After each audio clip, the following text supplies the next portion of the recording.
तो आज मैं आपको एक अनोखी रहस्यमय कहानी सुनाऊंगा। अगर आप चैनल पर नए हैं तो अभी सब्सक्राइब कर ले तथा कहानी पूरा देखें। अंत में एक अनोखा रहस्य छुपा है। धन्यवाद। तो सुनिए। प्राचीन समय की बात है। मगध के पास एक नगर था जहां भोजराज नाम का एक बहुत धनी व्यक्ति रहता था। उसे 56 भोग और उत्तम व्यंजनों का बहुत शौक था। उसने महादेव के लिए एक विशाल मंदिर बनवाया था जहां वह रोज स्वर्ण की थालियों में सबसे कीमती और स्वादिष्ट भोजन का भोग लगाता था।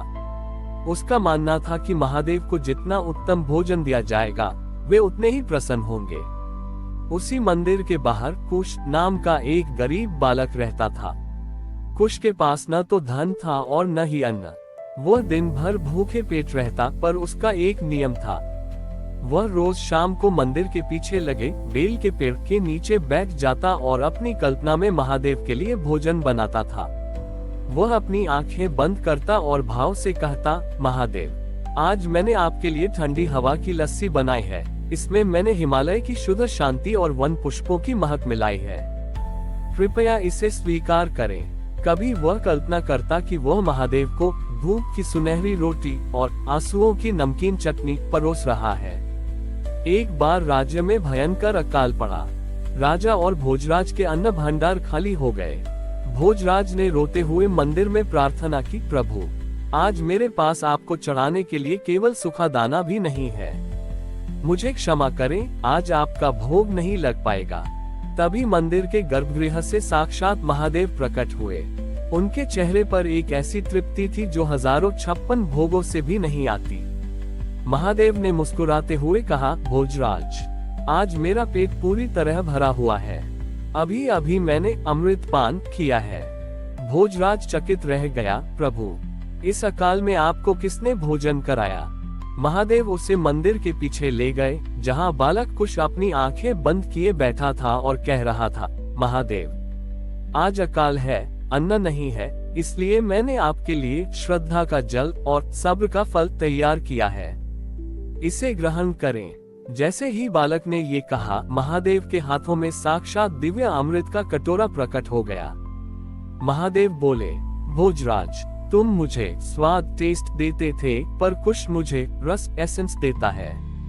अन्न से पेट भरता है, पर भाव से आत्मा तृप्त होती है। तुम मुझे जो चढ़ाते थे वह तुम्हारी संपत्ति थी, पर यह बालक जो मुझे दे रहा है वो उसकी अनुभूति है। मुझे पदार्थों की भूख नहीं, मुझे उस प्रेम की भूख है जो अभाव में भी मुस्कुराकर अर्पित किया जाता है। भोजराज का अहंकार चूर चूर हो गया। उसने समझा कि भक्ति का अर्थ कीमती वस्तुएं चढ़ाना नहीं, बल्कि अपने भावों को ईश्वर के प्रति समर्पित करना है। वह स्थान आज रस योजक चिन्हेश्वर महादेव के नाम से प्रसिद्ध है। ये कथा हमें सिखाती है कि महादेव के पास देने के लिए यदि आपके पास कुछ भी नहीं है तो अपना भाव और अपनी श्रद्धा अर्पित करें। ईश्वर वस्तुओं के नहीं, हृदय के रस के भूखे हैं। जब अकाल समाप्त हुआ तो भोजराज ने कुश को अपने महल में बुलाना चाहा, पर महादेव ने उसे रोक दिया। महादेव ने कहा, भोजराज, इसे महल में मत ले जाओ। इसकी गरीबी ही इसकी सबसे बड़ी अमीरी है, क्योंकि इसके पास खोने के लिए कुछ नहीं है, इसलिए इसके पास पाने के लिए मैं शिव हूँ। इसे वहीं रहने दो जहां यह अपनी कल्पना के साम्राज्य का राजा है। भोजराज ने तब एक नया संकल्प लिया। उसने मंदिर में स्वर्ण थालियों की जगह मिट्टी के पात्रों में साधारण अन्न बांटना शुरू किया और भोजन खिलाने से पहले उस बालक की तरह कृतज्ञता का भाव जोड़ना सीखा। आज भी रस योजक चिन्हेश्वर मंदिर में मान्यता है कि यदि आप खाली पेट भी वहां जाकर महादेव को मन से याद करते हैं तो आपकी आत्मा को एक ऐसी दिव्य तृप्ति मिलती है जिसे दुनिया का कोई भोजन नहीं दे सकता। भोजराज ने अब समझ लिया था कि महादेव को 56 भोग से अधिक भाव का रस प्रिय है। लेकिन उस नगर में एक अहंकारी तांत्रिक आया जिसका नाम था ब्रह्मकाल। उसने जब रस योजक चिन्हेश्वर महादेव की महिमा सुनी तो वह अपनी सिद्धियों के प्रदर्शन पर उतर आया। ब्रह्मकाल ने चुनौती दी, यदि महादेव केवल कल्पना और भाव से तृप्त होते हैं तो फिर इस संसार की वस्तुओं का क्या मूल्य? मैं अपनी मंत्र शक्ति से अभी इस पूरे नगर के लिए ऐसा भोजन प्रकट कर दूंगा जिसे खाकर लोग कभी भूखे नहीं रहेंगे। फिर किसी को इस बालक की अदृश्य रोटियों की जरूरत नहीं पड़ेगी। तांत्रिक ने अपनी झोली से कुछ राख निकाली और मंत्र पढ़कर हवा में उछाली। देखते ही देखते मंदिर के प्रांगण में स्वर्ण के फल और चांदी के अन्न के ढेर लग गए। लोग मंत्रमुग्ध होकर उनकी ओर दौड़े, पर जैसे ही किसी ने उन स्वर्ण फलों को चखा, उनका मुंह कड़वाहट से भर गया। वे फल बाहर से सुंदर थे, पर बड़ी ही तार से पत्थर की तरह कठोर और बेस्वाद थे। ब्रह्मकाल चिल्लाया, ये कैसे संभव है? मेरी माया कभी असफल नहीं होती। तभी बालक कुश अपनी जगह से उठा। वह अकाल के कारण बहुत कमजोर हो चुका था, पर उसकी आंखों में एक अद्भुत चमक थी। उसने मिट्टी से एक सूखा हुआ कंकड़ उठाया और उसे महादेव के सामने रखकर बोला, प्रभु, इस तांत्रिक ने सोने के फल तो बनाए, पर उनमें तृप्ति डालना भूल गया। क्या आप इस पत्थर में अपनी करुणा का रस भरेंगे? कुश ने उस कंकड़ को शिवलिंग से छुआया। अचानक वह कंकड़ एक सुगंधित पिंड में बदल गया। बालक ने उसके छोटे छोटे टुकड़े करके पूरे नगर में बांटने शुरू किए। आश्चर्य की बात यह थी कि वह छोटा सा कंकड़ कब बड़ी ही खत्म ही नहीं हुआ। जिसने भी उसका एक अंश चखा, उसकी हजारों जन्मों की भूख शांत हो गई। उसे खाकर लोगों को अन्न का नहीं, बल्कि परम आनंद का स्वाद आया।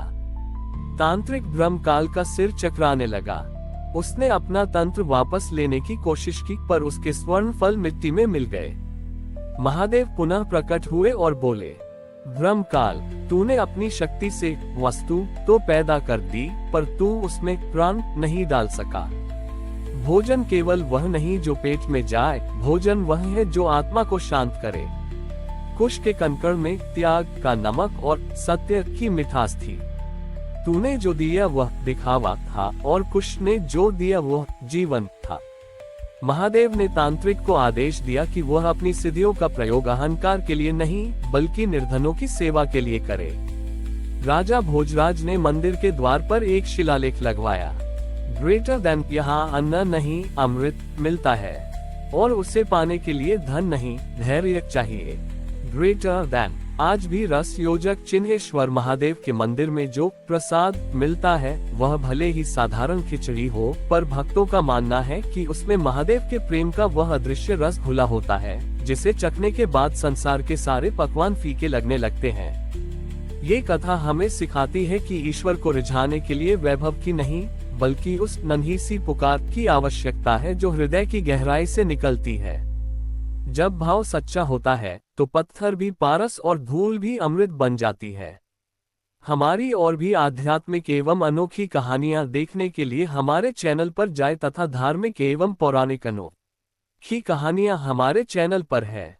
कृपया जाके देखें तथा हमारे चैनल को सब्सक्राइब करके रखें और वीडियो लाइक जरूर करें। धन्यवाद।